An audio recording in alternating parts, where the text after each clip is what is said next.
Diancam dengan pidana di bawah 7 tahun. Penjara tuh ya, Pak? Ya, terus sudahnya yang keduanya itu bukan bentuk pengulangan tindak pidana. Biarpun nantinya si korban memaafkan yang diduga tersangka ini, yaitu hanya sebagai bahan pertimbangan untuk meringankannya saja. Tapi prosesnya tetap harus jalan.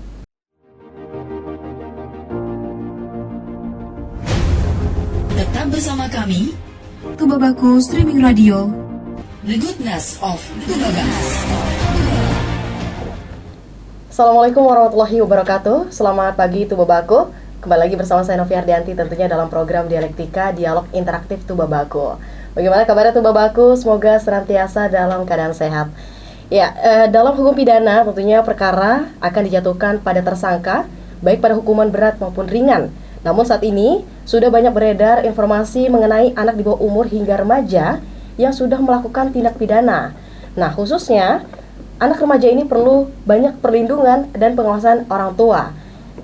Anak yang sudah melakukan tindak pidana tentunya akan ada pidana pada anak. Nah, hari ini kita akan membahas terkait sistem peradilan pidana anak bersama Kasubsi 2 Bidang Intelijen Kejaksaan Negeri Tulang Bawang Barat, Bapak Kahfi Yuda Sultoni, Sarjana Hukum. Ya, selamat pagi Pak. Selamat pagi. Pagi atau siang ini Pak kira-kira? Enaknya aja gimana? Enaknya yang mendengar gimana ya kan? Iya, gimana Pak kabarnya hari ini? Alhamdulillah kita hari ini sehat, semangat gitu. Mbaknya gimana? Alhamdulillah. Kalau nggak semangat kita nggak di sini Pak. Iya, mungkin di Kalau rumah sakit. Sehat ya, iya betul. Tapi jangan sampai kita sakit Pak. Benar. Hari-hari kayak gini kita harus tetap semangat. Tetap semangat. Iya pastinya. Nah Pak, kita melihat isu yang beredar saat ini dan mulai banyak anak di bawah umur dan remaja ya pastinya yang sudah banyak mulai mungkin beranjak dewasa, jadi mereka merasa sudah besar gitu ya, sudah bisa berani ini itu gitu sampai melakukan tindak pidana. Nah, biasanya kalau orang dewasa pasti dilakukan hukuman. Apakah gitu? Apakah anak di bawah umur atau remaja ini juga dilakukan tindak pidana atau hukuman, Pak? Oke, untuk jadi ini kita terfokus ke anak-anak sampai remaja ya. Untuk itu ada aturannya sendiri terkait untuk tindak pidana yang dilakukan oleh anak itu kita ada aturannya sendiri, yaitu sistem peradilan pidana anak yang mana diatur di dalam Undang-Undang Nomor 11 Tahun 2012 tentang sistem pidana anak itu tadi.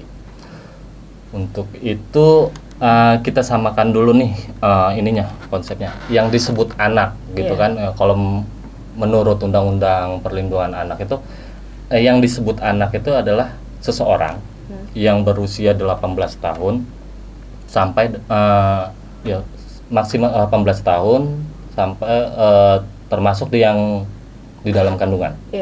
Jadi ya itu di Undang-Undang Perlindungan Anak itu yang bisa disebut anak itu ya itu gitu kan. Yang usianya 18 tahun berikut dengan paling mentok 18 tahun. 18 tahun, paling tinggi 18 tahun. Gitu kalau kita berkaca pada Undang-Undang Perlindungan Anaknya itu. Gitu. Oke. Terus untuk SPPA itu sendiri sistem peradilan pidana anak itu diatur di pasal 1 angka 1 di Undang-Undang Nomor 11 Tahun 2012 yang mana sistem peradilan pidana anak itu adalah keseluruhan proses penyelesaian perkara anak. Baik dari tahap awal yaitu tahap penyelidikan sampai dengan bimbingan anak setelah menjalankan proses pidana itu sendiri gitu. Jadi memang agak sedikit kompleks, agak sedikit panjang nih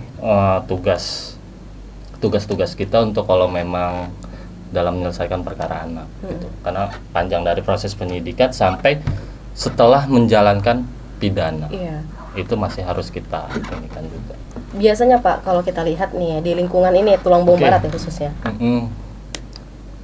Kalau di Tulang Bawang Barat kebetulan karena saya masih belum lama di sini, jadi saya belum pernah menangani kalau di Tulang Bawang Barat ya terkait dengan pidana anak yang tersangkanya anak itu saya pribadi belum ada gitu kan, belum menangani lah gitu intinya. Biasanya pidana atau contoh dari perlakuan anak yang bisa menjerat dia hingga ke pidana itu seperti apa Pak? Contoh mereka yang mereka lakukan gitu. Oke, dari beberapa kasus yang mungkin sering terjadi ya, yaitu bisa jadi narkoba, terus ada juga persetubuhan yang memang tersangkanya anak, korbannya juga anak, terus juga ada pencurian gitu. Ya hampir ya seperti itulah kurang lebih gitu kan. Iya. Nah Pak, kalau kita lihat nih beberapa bulan yang lalu beredar isu adanya bullying gitu. Nah kalau untuk kasus bullying ini masuk nggak sih Pak kalau untuk ke pidana anak?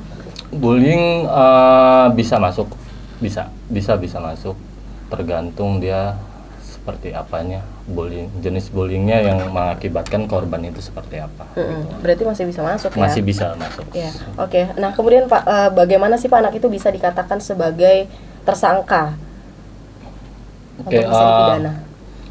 Anak kita bisa katakan sebenarnya bukan tersangka ya. Kalau di dalam undang-undang SPPA itu anak yang berkonflik dengan hukum, itulah sebutannya gitu kan. Kalau dia memang bisa dibilang diduga pelaku, jadi itu sebutannya adalah anak yang berkonflik dengan hukum. Sedangkan untuk korban dan saksi itu anak yang berhadapan dengan hukum, itu sebutannya di dalam undang-undang SPPA itu sendiri gitu kan. Jadi beda ya Pak ya, tersangka, kemudian yang terpidana seperti itu. Iya. Nah kemudian nih Pak, untuk di dalam pidana juga kan ada yang dikatakan perdamaian, yang saya tahu atau restoratif justice ya Pak ya. Kalau untuk pidana anak ini seperti apa Pak? Sama atau seperti apa? Kalau di dalam undang-undang SPPA ini, dalam pidana anak, memang itu diwajibkan. Dari setiap proses tahapannya itu memang diwajibkan untuk RG. Gitu kan, cuma untuk perkara anak penyebutannya beda. Kalau di dewasa itu kita RG, kalau di anak itu lebih penyebutannya itu diversi. Tapi ya secara keseluruhannya itu sama. Perdamaian itu tadi, gitu loh. Tapi memang kasus-kasus itu persyaratan untuk RG dengan diversi tadi sama Pak? Kalau untuk diversi itu persyaratannya ada di pasal 7 ayat 2 kalau tidak salah ya. Itu yang jelas itu ancamannya di bawah 7 tahun. Untuk diversi sendiri ya, diancam dengan pidana di bawah 7 tahun. Penjara tuh ya Pak? Iya, terus sudahnya yang keduanya itu bukan bentuk pengulangan tindak pidana. Gitu. Dan apabila kalau ada korban di situ, kesepakatan antar korban.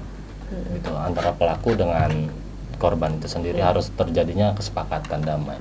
Gitu. Kalau misalnya nih Pak, dari tindakan ini dari orang dewasa kemudian dengan anak di bawah umur atau anak remaja, kemudian mereka akan melakukan perdamaian. Nah, kira-kira perdamaian yang digunakan ini menggunakan restoratif justice RG tadi atau diversi? Ini harus kita perjelas dulu. Yang jadi diduga pelakunya siapa? Anak-anak kah atau orang dewasa? Gitu. Yang menjadi korbannya siapa? Anak-anak itu atau orang dewasa itu. Jadi gimana maunya? Berarti kalau seperti itu yang kita lihat, yang biasanya yang mengajukan perdamaian ini si pelaku ya atau korban biasanya? Pelaku dong. Kalau korban pasti merasa tidak terima ya. Cuman kan kita sebagai aparat penegak hukum ya paling cuman memfasilitasi itu semua gitu kan. Ya balik lagi, kalau tergantung juga dengan tindak pidananya, tindak pidana apa. Kalau misalnya kita persetubuhan yang notabene diduga pelakunya adalah orang dewasa, korbannya anak-anak, itu jelas tidak akan bisa di RJ ataupun di versi itu tadi gitu kan. Pencurian juga seperti itu, tergantung. Pencurian bisa tergantung nominalnya kan. RJ itu kalau nggak salah untuk RJ dewasa itu di bawah ancamannya minimal maksimal 5 tahun, terus ada kerugiannya minimal 2.500.000 gitu kan. Nah ya itu tadi, kalau memang memenuhi syarat itu dan diduga pelakunya dewasa nih, ya itu bisa kita fasilitasi untuk RG gitu. Berarti sesuai kesepakatan tadi ya? Dan Iya. dilihat pelakunya siapa, kira-kira kalau misalkan orang dewasa berarti menggunakan RG tadi, tapi kalau misalkan pelakunya ini anak remaja berarti dengan diversi. Seperti itu ya Pak ya? Oke. Nah Pak, kemudian juga yang menjadi syarat perdamaian dari anak seperti apa Pak? Syarat diversi itu Syarat diversi. ya itu tadi yang seperti saya bilang ada di pasal 7 tadi itu yang dia yang pertama dia diancam di bawah 7 tahun pidananya, terus bukan suatu pengulangan dan ya adanya kesepakatan itu tadi kalau memang dia ada korban di situ gitu. Itu sih untuk syaratnya gitu. Kalau misalnya nih Pak, di antara kesepakatan salah satu tidak setuju nih Pak. Oke. Tapi secara mungkin dari kejaksaan sendiri melihat bahwa ini bisa dilakukan perdamaian, tapi sebagai korban tidak terima. Nah, kemudian seperti apa tanggapan dari ya itu berarti sendiri? Kan tidak apa ya namanya, tidak ketemulah kesepakatan itu ya kan. Ya kalau korban masih merasa keberatan itu ya kita mau tidak mau kita harus tetap lanjutkan ke proses selanjutnya gitu kan. Dalam hal ini kalau kejaksaan ya sudah pasti di proses penuntutannya gitu. Oke, luar biasa dan pastinya masih banyak nih Pak yang perlu saya gali ya terkait peradilan pidana anak karena di sini banyak masyarakat mungkin belum tahu gitu kan dan harus tahu. Pak, sebelum kita membahas nih karena topik kita ini semakin hangat ya, semakin kesini semakin hangat. Kita nikmati dulu teh hangat yang sudah disediakan Pak. Silakan.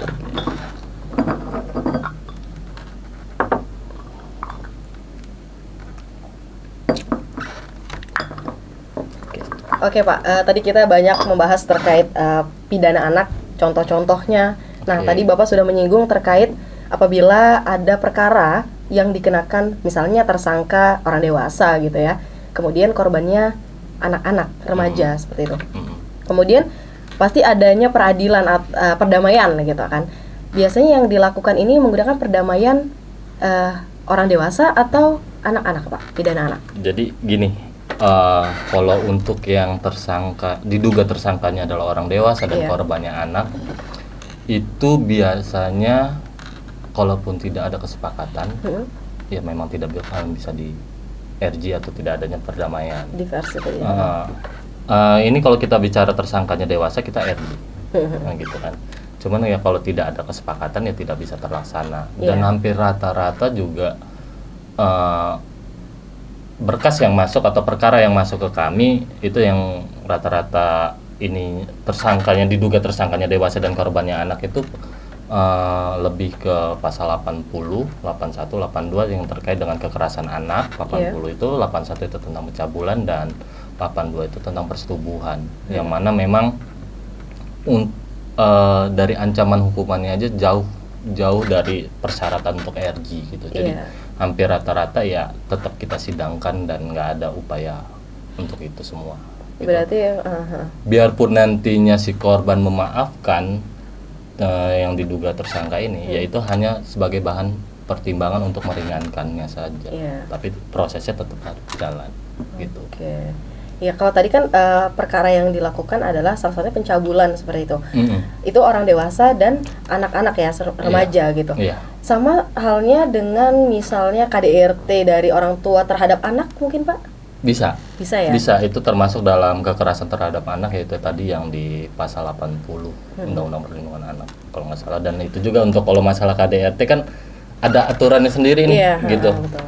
Cukup ya kompleks lah gitu untuk kalau kita bahas.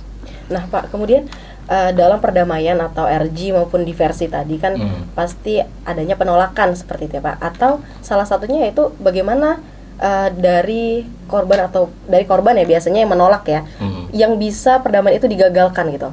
Kegagalan dalam perdamaian itu seperti apa? Ya biasanya pasti ada kalau memang istilahnya saat pertemuan antara keluarga pelaku dengan pelakunya, dengan keluarga korban dan korbannya, ya kalau tidak sampai ke kesepakatan, ya proses akan terus berjalan gitu. Berarti tergantung itu tadi ya Pak ya, kalau gagal kesepakatan tadi ya. Ya, kemudian juga ada apa nih Pak sebenarnya perbedaan antara sistem peradilan pidana anak dengan sistem peradilan pidana umum? Ada perbedaannya ya Pak ya? Ya kalau untuk pidana anak sendiri dari setiap tahapannya itu kita mengupayakan RG tadi atau diversi. Itu wajib baik dari masih pada saat tingkat kepolisian, kejaksaan, bahkan sampai di pengadilan pun hakim itu wajib untuk mengupayakan diversi itu tadi. Nah kalau untuk ya dewasa Kalau memang dia perkaranya cukup ini ya kita terus lanjut seperti biasa gitu. Kalau untuk sanksi Pak, biasanya sanksi dalam pidana anak ini biasanya apa saja? Sejauh ini ya? Sejauh ini sih paling ada itu udah diatur di undang-undang itu juga terkait untuk anak yang yang berumur di bawah 12 tahun itu biasanya dikembalikan ke orang tua atau mengikuti program pembinaan atau pendidikan gitu kan.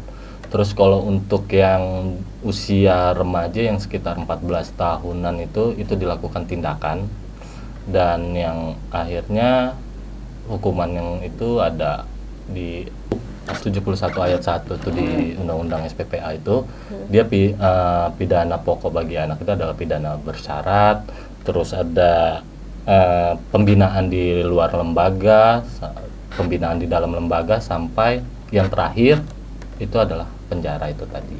Tapi ya tetap dalam sistem peradilan pidana anak itu penjara itu adalah upaya terakhir gitu. Terhadap anak ya? Terhadap anak. Kemudian Pak, biasanya ada nggak sih Pak kalau misalnya anak ini terpidana dan mungkin melakukan proses masuk penjara seperti itu ya Pak ya? Ada nggak sih Pak hak dari anak itu dalam menjalankan proses pidana tersebut? Ada. Anak dalam hal ini kalau dia sedang menjalani hukumannya baik di lembaga lah ya, kita bilang di lembaga, itu anak itu banyak haknya yang bisa kita berikan gitu kan ya, terutama ya terkait dengan pemotongan masa tahanan, terus udahnya bebas bersyarat, cukup banyak sih, cukup banyak gitu. Ya, jadi pastinya dalam proses pidana ini tidak hanya orang dewasa pastinya ya Pak ya, pasti ya, anak juga ikut gitu, dan perdamaian juga ada. Nah Pak, sejauh ini yang sudah kita bahas terkait sistem peradilan pidana anak nih Pak, mungkin sebelum kita mengakhiri nih Pak, ada nggak sih Pak penyampaian yang ingin disampaikan kepada masyarakat?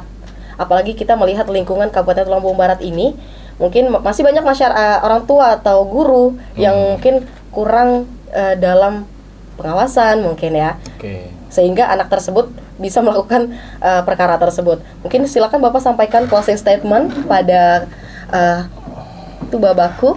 Oke, buat para pendengar Tuba Baku, khususnya gini, anak di usia anak itu adalah usia yang sangat mungkin bisa dibilang terlalu aktif lah gitu kan, dia mencari tahu tentang hal baru, mencari jati dirinya gitu. Nah makanya peran orang tua untuknya, khususnya di keluarga dulu ya gitu kan, peran orang tua itu sangat penting dalam melihat gerak-gerik tingkah laku anak-anaknya, pengawasan terhadap anak-anak yang memang di usia itu cukup bisa dibilang cukup berat gitu kan, lebih harus intens lagi gitu kan. Dan untuk guru-guru di sekolah ya sebagai wali dari anak-anak itu di luar rumah ya bisa lebih ditekankan lagi lah untuk terkait dengan pendidikan dasarnya itulah. Itu aja sih, cukup dari saya. Oke. Nah, baik Pak, terima kasih sebelumnya, dan perbincangan kita hari ini memang luar biasa karena ini sangat penting khususnya bagi orang tua maupun guru untuk pengawasan pada anak, karena anak yang melakukan perkara juga ternyata masih dipidana. Ya. Nah, saya ucapkan terima kasih juga Pak, hari ini kita sudah berbincang. Semoga di lain waktu kita masih bisa berbincang kembali mungkin dengan topik yang berbeda gitu.